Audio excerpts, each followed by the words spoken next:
నమస్తే, తెలుగు రాజ్యంకి స్వాగతం. నేను మిస్ సంధ్య. ప్రస్తుతం మనం చరిత్రలు చదువుకుంటున్నా, మనకు తెలియని అనేక విషయాలు తెలుసుకోగలుగుతున్నా ఒకప్పటి ఈ అర్థశాస్త్రాన్ని రచించిన చాణక్యుడి ద్వారానే. నందవంశాన్ని సవాలు చేసి ఒక అధ్యాపకుడు తలుచుకుంటే ఏం చేయగలడు, ఎలాంటి రాజనీతులను కావచ్చు, కుతంత్రాలను రచించగలడు అంటూ చాణక్యుడు నిరూపించిన ఉదంతాలు చాలా ఉన్నాయి. ఇప్పటికీ వాడుక భాషలో ఆయన చాణక్య నీతిని ప్రదర్శిస్తాడు. ఈయనకు మించిన చాణక్యుడు ఇంకొకరు లేరు అంటూ ఆయనను అడపాదడపా ఎక్కడో దగ్గర మనం ఉపయోగించుకుంటూ ఉంటాం. కాకపోతే ఇప్పుడు ఎందుకు ఈయన గురించి మనం మాట్లాడుతున్నాము అంటే, ఆర్టీఐలో అంటే మనకి ఏదైనా ఇన్ఫర్మేషన్ తెలియాలి అనుకున్నప్పుడు ఆర్టీఐని సంప్రదిస్తాం, మనందరికీ తెలిసిన విషయమే. దానికి సంబంధించి ఆయనకు సంబంధించి అధికారిక రికార్డులు ఏవీ లేవు. బట్ ఆ కాలంలో రాసిన పుస్తకాల ఆధారంగా ఆయన ఉన్నారు అంటూ మాత్రమే ధృవీకరించబడుతుంది. ఎలాంటి ఆధారాలు అయితే లేవు అనేసి అని చెప్తున్నారు. మరి క్రీస్తు పూర్వం 4వ శతాబ్దం అనుకుంటాను మేబీ ఆయనకు సంబంధించిన చరిత్రలు మనం వినడం జరిగింది. ఇప్పుడు అర్థశాస్త్రానికి సంబంధించి మరి ఆయన రూపొందించింది అని మనం చెప్పుకుంటున్నాం. మరి ఏది నిజం? ఆర్టీఐ ఇచ్చింది నిజమా, మరి అప్పటి చాణక్యుడు ఉన్నాడన్నది నిజమా? లోతుల్లోకి వెళ్ళి తెలుసుకునే ప్రయత్నం చేద్దాం. సీనియర్ పొలిటికల్ అనలిస్ట్ చింతా రాజశేఖర్ గారు మనతో ఉన్నారు. ఆయన మాటల్లోనే. రాజశేఖర్ గారు నమస్తే. నమస్తే. ఏంటి అసలు ఒక్కొక్కటి ఒక్కొక్క రకంగా విన్నదానికి ఇప్పుడు వినిపిస్తున్న దానికి ఇంత వ్యత్యాసాలు ఏంటి? అసలు అర్థశాస్త్రాన్ని రచించిన వ్యక్తికి సంబంధించి ఆధారాలు లేవు, అప్పుడు పుస్తకాల ఆధారంగా మాత్రమే అనేసని ఆర్టీఐ చెప్పడం ఏంటి? అసలు ఏం జరుగుతుంది? మీరు అన్నట్టే చంద్రగుప్త మౌర్య సామ్రాజ్యాన్ని స్థాపించింది చంద్రగుప్త మౌర్యుడు. మనకి కథల్లో ఏం చెప్తారంటే, ధననందుడు అంటే నందవంశానికి చెందిన ధనవంతుడు ఒక సమావేశం ఏర్పాటు చేస్తే అందులో మాట పెరిగి ఈ విష్ణుగుప్తుడు అనే వ్యక్తి ధననందుడితో మాట వాగ్వాదం చేస్తుంటే, ఆఫ్టర్ ఆల్ నువ్వు ఒక అధ్యాపకుడివి, రాజుతో ఇలానే మాట్లాడేది అంటే ఆయన ఒక ధననందుడిని ఛాలెంజ్ చేసినట్టు, నీ రాజ్యాన్ని నేనే పడగొడతాను అని ఛాలెంజ్ చేసి, అప్పటి వరకు నేను ముడి వేసుకోనని కూడా ఛాలెంజ్ చేసి వెళ్ళిపోయి, ఆయన వెళ్ళి చంద్రగుప్త మౌర్యాన్ని శోధించి ఆయనకు అన్ని విద్యలు నేర్పించి, ఆయనకి యుద్ధ కళలు నేర్పించి, ఆయనతోనే ఈ సామ్రాజ్యాన్ని ధననందుడిని ఓడించి చంద్రగుప్త మౌర్య సామ్రాజ్యాన్ని స్థాపించారు.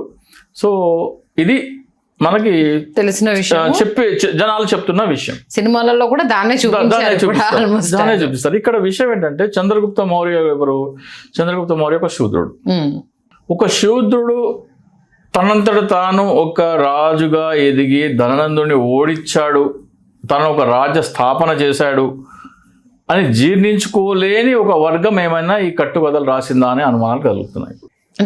అంటే ఇప్పుడు చంద్రగుప్త మౌర్యుడు చాణక్యుడి సహాయం లేకుండా తనంతట తానే ధననందుడిని ఓడించితే, అంటే ఒక క్షత్రియుడిని ఒక దళితుడు ఓడించి ఒక సామ్రాజ్య స్థాపన చేశాడు అని చెప్పి అగ్రవర్ణాలు జీర్ణించుకోలేక అంటే ఆధారాలు తుడిచిపెట్టడానికి కారణం ఇదై ఉంటుంది. ఈ ఆధారాలు ఈ కట్టుకథలు సృష్టించాడు అనే కలుగుతుంది. ఎందుకంటే చంద్రగుప్త మౌర్యుడు ఎవరు? అశోకుడి తాత. స్వయాన అశోకుడు తాతగారు కదా. అశోకుడు గౌతమ బుద్ధుడి గురించి శిలాఫలకాలు రాసి, స్తూపాలు కట్టించి, బుద్ధుడి గురించి 84,000 బౌద్ధరామాలు నిర్మించిన అశోకుడు తన తాత సామ్రాజ్యానికి నిర్మించేందుకు ఉపయోగపడిన అధ్యాపకుడి గురించి ఎక్కడ ఎటువంటి ప్రస్తావన ఎందుకు చేయడు? శిలాశాసనాలన్నీ బుద్ధుడి గురించి ఉన్నాయి, అశోకుడి గురించి ఉన్నాయి, చంద్రగుప్త మౌర్యుడు నాణాలు ఉన్నాయి, చాలా ఉన్నాయి కదా. మరి స్వయాన తన తాతగారిని ఒక రాజు చేసిన చంద్రగుప్త మౌర్యుడు చాణక్యుడి గురించి ఎందుకు రాయలేదు?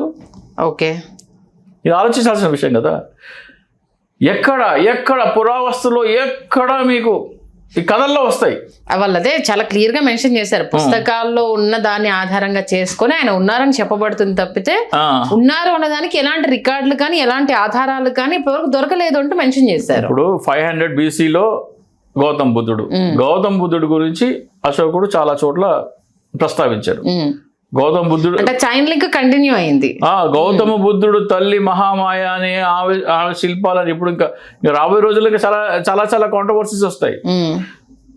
అది గౌతమ బుద్ధుడి తల్లి పేరు మహామాయ. మహామాయ కలలో వచ్చినవి ఏనుగు కాబట్టి మహామాయకి 2 ఏనుగులు అభిషేకం చేస్తున్న ఫోటోలనే లక్ష్మీదేవిగా మార్చారని ఈ బుద్ధిస్టులు వాదిస్తున్నారు ఇప్పుడు. ఓకే, లక్ష్మీదేవి అనేది ఎక్కడా లేదు, మహామాయనే వీళ్ళు ఇలా పోర్ట్రే చేశారు అని చెప్తున్నారు. సో ఇప్పుడు మనం దాంట్లో ఆ సబ్జెక్ట్లోకి వెళ్ళకుండా మనము చూస్తే బుద్ధుడి గురించి అశోకుడు రాశాడు, అలాగే చంద్రగుప్త మౌర్యుడి గురించి రాశారు.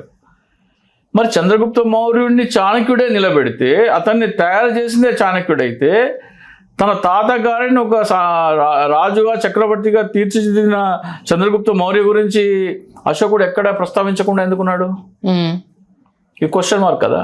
ఖచ్చితంగా ఒక నాణ్యమో లేకపోతే ఒక శిలాఫలకమో లేకపోతే చంద్రగుప్త మౌర్యుడు ఉన్న చోట ఒక ఆయన టీచర్ కాబట్టి ఒక విగ్రహమో ఏదో ఆయనకు సంబంధించి ఒక సందేశమో ఏదో ఒకటి ఉండాలి కదా.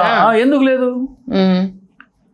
బుద్ధుడి గురించి రాసిన అశోకుడు చంద్రగుప్త మౌర్యుడిని తయారు చేసిన చాణక్యుడి గురించి ఎందుకు రాయడు?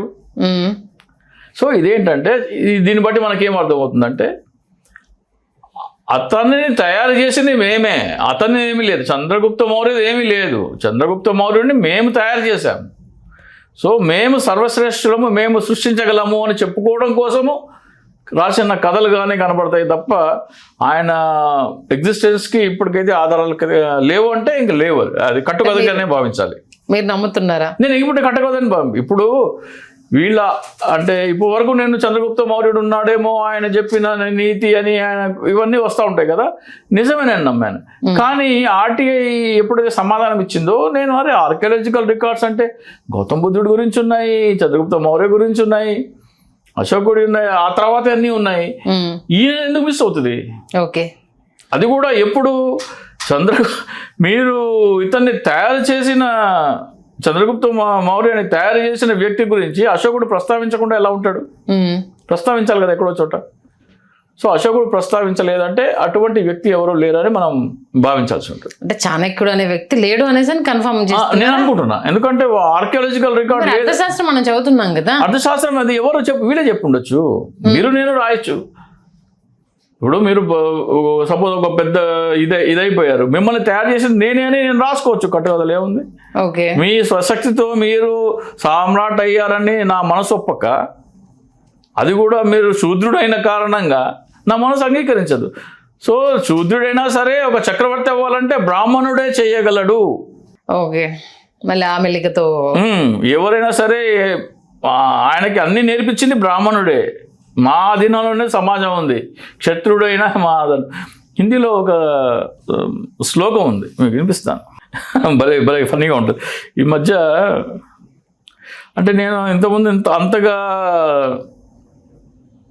ఇది చేసేవాడిని కాదు, కానీ ఆర్టీఐ సమాధానం విన్నాక మీకు అనిపించింది ఏంటి అసలు? నాకు అనిపించింది ఏంటి, ఆర్టీఐ సమాధానం ఇచ్చింది, అరే నిజంగా లేదా ఉన్నాయనుకున్నా నేను చదువుకున్న దాని ప్రకారము. ఇప్పుడు చూస్తే చారిత్రక ఆధారాలు లేవంటే అశోకుడు ప్రస్తావించాలి కదా. తన తాతని ఒక రాజు చక్రవర్తి చేసిన వ్యక్తి గురించి అశోకుడు ఎందుకు ప్రస్తావించలేదు? ప్రస్తావించకుండా ఉండడు కదా. పోనీ ఆయన నలంద విశ్వవిద్యాలయంలో ఆయన పాఠాలు చెప్పేవాళ్ళు అంటారు, నలంద విశ్వవిద్యాలయానికి ఇంత భూమి దానం చేశాము, చంద్రగుప్త మౌర్యుడి కోసం ఇంత ఇచ్చాము, లేదా చంద్రగుప్త మౌర్యుడు కుటుంబాలు వీళ్ళు, దాని గురించి ఎక్కడ ప్రస్తావన లేదే. సో బహుశా ఇవన్నీ కట్టుకథలు అయి ఉండొచ్చు. అంటే కట్టుకథల్ని ఇంత బలంగా జనాల్లోకి ఎలా తీసుకెళ్ళగలిగారు మరి? అంటే ఆయన మీద పుస్తకాలు కావచ్చు, సినిమాలు చూసాము, ఇప్పటికీ ఆ చాణక్య నీతి అంటే ఈ నేతకు సాధ్యమైనంత ఇంకెవరికి సాధ్యం కాదు అంటూ ఆయన పేరును మనం ప్రచురణలోకి తీసుకుంటున్నాము. మరి ఇలా కట్టుకథలు అంటే ఇప్పటి వరకు విన్నవి కానీ చెప్తాను కానీ ఇప్పుడు ఒక శ్లోకం ఉంది, దైవాధీనం జగత్ సర్వం, అంటే జగత్ మొత్తము దేవుడి ఆధీనంలో ఉంది. మంత్రాధీనశ్చ దేవత, దేవుడు ఎవరు ఆధీనంలో ఉన్నారు? మంత్రాల ఆధీనంలో దేవుడు ఉన్నాడు. తో మంత్ర బ్రాహ్మణాధీన్, ఆ మంత్రాలు బ్రాహ్మణుడి ఆధీనంలో ఉన్నాయి. తత్సాత్ అంటే బ్రాహ్మణే దేవుడు. మొత్తం ప్రపంచం ఎవరు ఆధీనంలో ఉందంటున్నారు వాళ్ళు? దేవుడు దేవుడు మంత్రుల ఆధీనంలో ఉన్నారు, మంత్రాలు బ్రాహ్మణుడు ఆధీనంలో. కాబట్టి దేవుడే బ్రాహ్మణుడు, బ్రాహ్మణుడే దేవుడు. So this is the mind set of ఆ రోజుల్లో ఉన్న మైండ్ సెట్ ఇది. సో చంద్రగుప్త మౌర్యుడిని వీళ్ళు తనంతట తాను చక్రవర్తి అయిన దాన్ని వాళ్ళు రాబోయే రోజుల్లో చెప్పుకుంటే తమ విశిష్టత పోతుంది. కాబట్టి చంద్రగుప్త మౌర్యుడు అనే వ్యక్తిని ఒక బ్రాహ్మణుడు, చాణక్యుడు అనే విష్ణుగుప్తుడు అనే ఒక బ్రాహ్మణుడు తయారు చేశాడు, తీర్చిదిద్దాడు అని చెప్పుకోవడం కోసం, మీదేమీ లేదు మేము చేస్తేనే అతను చక్రవర్తి అయ్యాడని చెప్పుకోవడం కోసం అటువంటి ఏమైనా సృష్టించుంటారని నేను అనుకుంటున్నాను. మామూలుగా మన ఇప్పుడు జైన, బౌద్ధ, హిందూ చారిత్రక పుస్తకాల్లో ఏకకాలంలో ఒక వ్యక్తి గురించి అయితే తప్పుగా రాయరు కదా అంటే ఇంకో ప్రశ్న రేజ్ అవుతుంది. మరి దీనికి ఏమంటారు? ఏకకాలంలో తప్పు గురించి అంటే ఈ పుస్తకాల్లో ఎక్కడెక్కడ ప్రస్తావించబడింది? ఒకవేళ జైన బౌద్ధ పుస్తకాల్లో ఉంటే ఎవిడెన్స్ ఉన్నట్టే కదా. అదే వేరు ప్రాంతాల్లో వేరు కాలాల్లో ఒకే రకమైన సమాచారాన్ని ఇచ్చాయంట. అంటే ఆయన దక్షిణ భారతదేశంలో పుట్టారంటారు, ఆయన తక్షలో పుట్టారంటారు, ఆయన మగధ రాజ్యంలో పుట్టారంటారు, పుట్టుక కూడా వేరు చోట్ల. ఆయన రాసిన అర్థశాస్త్రం అనేది ఆ కాలపు ఆర్థిక రాజకీయ వ్యవస్థకు సజీవ సాక్ష్యం అంటూ కూడా చెప్పడం జరుగుతుంది. అవునండి. ఇప్పుడు ఫర్ ఎగ్జాంపుల్ మొన్న మనము రామాయణం గురించి మాట్లాడుతూ రామాయణంలో ఉన్న ఒక శ్లోకము, దాంట్లో బుద్ధుడి ప్రస్తావన ఉంది. అంటే బుద్ధుడి తర్వాత రామాయణం రాశారు అనేది మనకు అది ప్రామాణికం. అటువంటిది జైన బౌద్ధ గ్రంథాల్లో చాణక్యుడు ఉంటే ఆ ఫలానా జైన బౌద్ధ గ్రంథాల్లో చాణక్యుడి ఉన్నట్టు ఆధారాలు ఉన్నాయని ఆర్టీఏ సమాధానం ఇవ్వాలి కదా. ప్రభుత్వం అవేవి లేవంటుంది కదా. ఫలానా జైన, ఇప్పుడు బుద్ధుడు ఉన్నాడు, బుద్ధుడి గురించి ఆధారాలు ఉన్నాయి. ఆయన సారనాథ్లో కానీ లేకపోతే ఆయన స్తూపాల్లో ఆయన అవశేషాలు పెట్టిన స్తూపాలు ఉన్నాయి. అలాగే బుద్ధుడి గురించి విదేశాల్లో కూడా ఉంది, ఆధారాలు ఉన్నాయి. ఏంటి, ఆయన ఎలా జన్మించాడు, ఆయన తల్లి ఎవరు అంటే బుద్ధుడి కంటే 200 సంవత్సరాల తర్వాత జన్మించిన చాణక్యుడి గురించి ఎందుకు ఉండదు? బుద్ధుడి గురించి మీకు అంత సమాచారం ఉన్నప్పుడు, ఎస్పెషల్లీ మౌర్య సామ్రాజ్యాన్ని నిర్మించాడు. ఇప్పుడు మౌర్య సామ్రాజ్యం చంద్రగుప్తుడు నిమిత్తం మాత్రుడు, అంతా చాణక్యుడిది అంటారు కదా. అంతటి మహోన్న వ్యక్తి అయితే అశోకుడు అతన్ని గురించి ప్రస్తావన ఎందుకు చేయడు? దాంట్లో రాసింది ఏంటంటే అప్పటి శాసనాల్లో, అంటే అప్పుడు రాజులు లిఖించకపోవడము అది వాళ్ళ ఇష్టం, సహజంగా జరుగుతుంది కదా అంటే కోసమేరపు డైలాగ్ ఇచ్చారు. గౌతమ బుద్ధుడి అస్థికలు అని కూడా రాశారు కదా, అశోకుడే రాశాడు. అవి అశోకుడి కాలంలో రాసి అవి భద్రపరచబడినాయి. బుద్ధుడి గురించి అంటే చంద్రగుప్త మౌర్యుడి కంటే 200 సంవత్సరాలు అంతకంటే ముందు ఉన్నాడు కదా గౌతమ బుద్ధుడు. అతని గురించి ప్రస్తావించినప్పుడు తన సామ్రాజ్యాన్ని, ఏ సామ్రాజ్యం అయితే తన పరిపాలిస్తున్నాడో దానికి పునాదులు వేసిన చాణక్యుడి గురించి అశోకుడు రాయకుండా ఎందుకుంటాడు? ఇప్పుడు ఏంటి, ఎండ్ ఆఫ్ ద డే ఇప్పుడు చరిత్రలో కొన్ని మనం విన్నవి కట్టుకథలు అని చెప్పడం, ఆధారాలు దొరికేంత వరకు చాణక్యుడు ఉన్నట్టు నేనైతే నమ్ము. ఆధారాలు దొరికితే అంగీకరిస్తా. అంటే కావాలని కాలగర్భంలో కొన్ని కలిపే ప్రయత్నం చేశారు. కాలగర్భంలో కలిసింది కాదు, సృష్టించబడిన క్యారెక్టర్ అనుకుంటున్నాను నేను. ఎందుకంటే ఆ చంద్రగుప్త మౌర్యుడి విశిష్టత ఏమీ లేదు, చాణక్యుడు అనే వ్యక్తి మాత్రమే ఒక సామ్రాజ్యాన్ని నిలబెట్టాడు. అంటే ఏంటంటే ఆ సామాజిక వర్గాన్ని బలంగా ఎలివేట్ చేసుకోవడం కోసం మొత్తం సమాజం మా కంట్రోల్లో ఉండాలనేదే ఆ రోజుల్లో జరిగింది. సో అది ఒక కల్పిత పాత్రగా, ఆధారాలు దొరికేంత వరకు చాణక్యుడు అనేది ఒక కల్పిత పాత్రగా మనం భావించాలి. అంటే మామూలుగానే ఇప్పుడు మూలాల్లోకి వెళ్తే వీళ్ళ వంశస్థులు ఇక్కడ వరకు ఉన్నారు, ఈ సంవత్సరాల వరకు ఉన్నారు, తర్వాత వీళ్ళు నార్మల్ అయిపోయారు అనేసి అని ఉంటాయి కదా. చాణక్యుడికి సంబంధించి ఫ్యామిలీ వర్షన్ కూడా ఏమీ లేదుగా, అంతేనా? ఉంటే మెన్షన్ చేసేవాళ్ళుగా. ఇప్పుడు ఫర్ ఎగ్జాంపుల్ దానికి చాలా మంది ఆర్గ్యుమెంట్ చేస్తారంటే శ్రీకృష్ణదేవరాయల తర్వాత రాయల వంశం అయిపోయింది కదా, అలానే శ్రీకృష్ణదేవరాయలు లేరని మనం అంటామా అంటారు. కానీ శ్రీకృష్ణదేవరాయలు ఏమేమి ఆయన రాసిన పద్యాలు ఇవన్నీ ఉన్నాయి, చారిత్రక ఆధారాలు ఉన్నాయి, నాణ్యాలు ఉన్నాయి. ఆయన స్వయాన కృష్ణా నది తీరాన శ్రీకాకుళం అనే గ్రామం ఉంటుంది, అక్కడ కూర్చుని ఆముక్త మాల్యద అనేది రాశారు. ఆయన ఎక్కడ రాశారు, ఎన్ని రోజులు అక్కడ ఉండి రాశారు, అంత వర్ణన ఉంది కదా. దేవాలయాలు కావచ్చు, రాజ్యాలను ఏలిన విధానం కావచ్చు, ఆయన కవి సమ్మేళనం కావచ్చు, ఒక్కటేంటి చాలా ఉన్నాయి కదా. చాణక్యుడు అనేది ఒక కల్పిత పాత్ర ప్రస్తుతానికి, ఆధారాలు దొరికేంత వరకు. ఇంకెవరైనా ఇప్పుడు మీలాగా ఇంట్రెస్ట్ ఉన్న వాళ్ళు ఎవరైనా అసలు ఎందుకు ఆధారాలు లేవు అనేసి రీసెర్చ్ చేసి మరి రాసిన పుస్తకాలు ఏంటి అని తెర మీద తీసుకొస్తే మళ్ళీ అదొక డెఫినెట్ గా యాక్సెప్ట్ చేయాలి అప్పుడు మనం. చూద్దాం మరి రాబోయే రోజుల్లో ఇంకా ఎన్ని వింతలు చూడాల్సి వస్తుందో, విన్న కథల్లో ఏవి నిజాలు ఏ వాస్తవాలు అనేది తెలుసుకోవడానికి ఎన్ని మల్లగుల్లాలు పడతారనేది. మల్లగుల్లాలు పడతారంటే ఇప్పుడు మీ ఇందాక మనం ఉన్నాం కదా, మహామాయ లక్ష్మీదేవి అంటున్నారు. అలాగే జాతక కథలో రామాయణం ఇదైతే ఉందో దశరథుడు అనేది బౌద్ధ జాతక కథలో ఒక క్యారెక్టర్. ఓకే. ఆయనకి 2 కుమారులు 1 కుమార్తె ఉంటారు. ఆయన మరో వివాహం చేసుకుంటారు.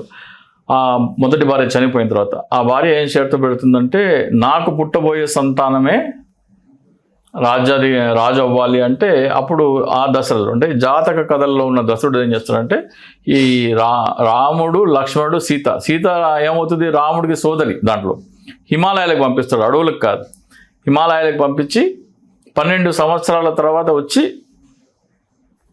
అంటే ఇది చేయమంటాడు. ఎందుకని 12 సంవత్సరాలు అంటే, ఆయన వీళ్ళని అడుగుతాడు తన ఆయుష్ ఎంత అంటే, ఇంకా 12 సంవత్సరాలు జీవిస్తామంటే 12 సంవత్సరాలు వనవాసం వెళ్ళమని చెప్తాడు.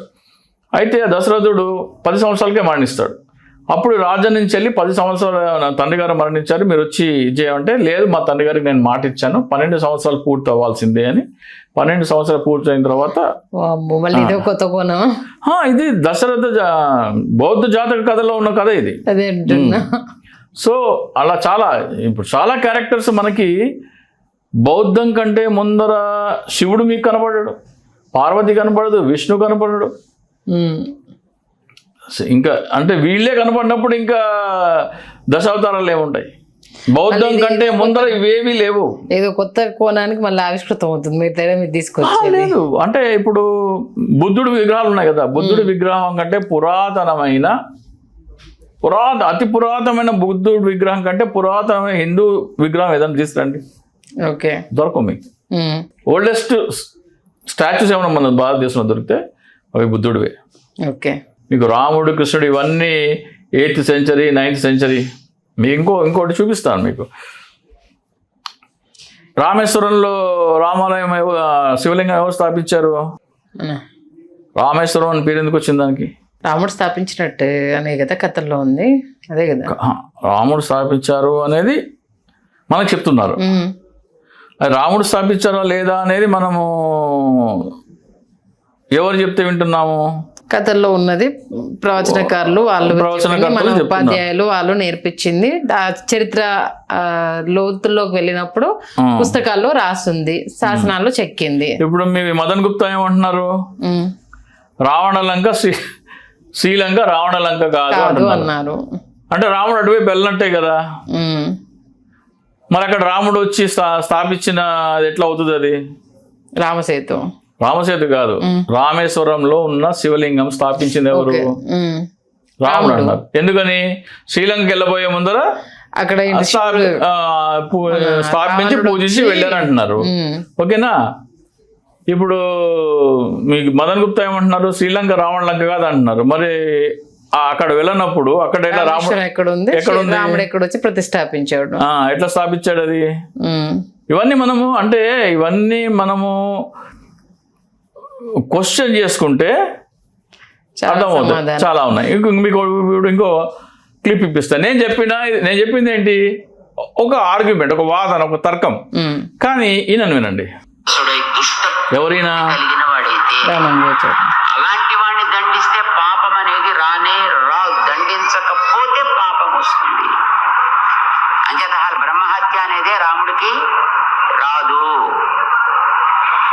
ఒకవేళ రాముడు లింగ ప్రతిష్ఠ చేశాడు అందామని అనుకోండి, ఎప్పుడు చేసి ఉండాలి? సముద్రానికి ఈవలు కట్టినట్టున్న రామేశ్వరాన్ని పేరు చెప్పి అసలు లంకకి ఎలా వెళ్ళాలో ఇంకా తెలియకుండా, అసలు యుద్ధంలో ఆయన గెలుస్తాడు తను గెలుస్తాడు తెలియకుండా ఇక్కడ లింగ ప్రతిష్ఠ ఎట్లా చేస్తాడు? బ్రహ్మహత్య ఎట్లా వస్తుంది? పోనీ రావణ వధ జరిగిన తర్వాత ఫ్లైట్ లో వాళ్ళు దిగనే లేదా? అక్కడ నేరుగా కిష్కింద వెళ్ళి అక్కడ దిగారే. ఫస్ట్ ల్యాండింగ్ అక్కడ, నెక్స్ట్ ల్యాండింగ్ భరద్వాజ ఆశ్రమంలో. ప్రతిష్ఠ చేసేటటువంటి ప్రశ్న లేదు. రామేశ్వరాన్ని రాముడు ప్రతిష్ఠ చేసిన మందిరము కాదు. అది ఈ మధ్య కాలంలో ఎప్పుడో వచ్చినటువంటి ఆలయం. అది బహుశా 1000 సంవత్సరాలకి ఇటు అటులో ఎక్కడో వచ్చి ఉండొచ్చు. రాముడు ఆ ప్రతిష్ఠ చేయలేదు అనేది మనకి రామాయణాన్ని బట్టి తెలుస్తుంది అన్నమాట. సో ఇప్పుడు ఏమనాలి? 2 భిన్న తర్కాలు. అనేక వాదనలు, ఎవరిది నమ్మాలి ఎవరిది నమ్మకూడదు.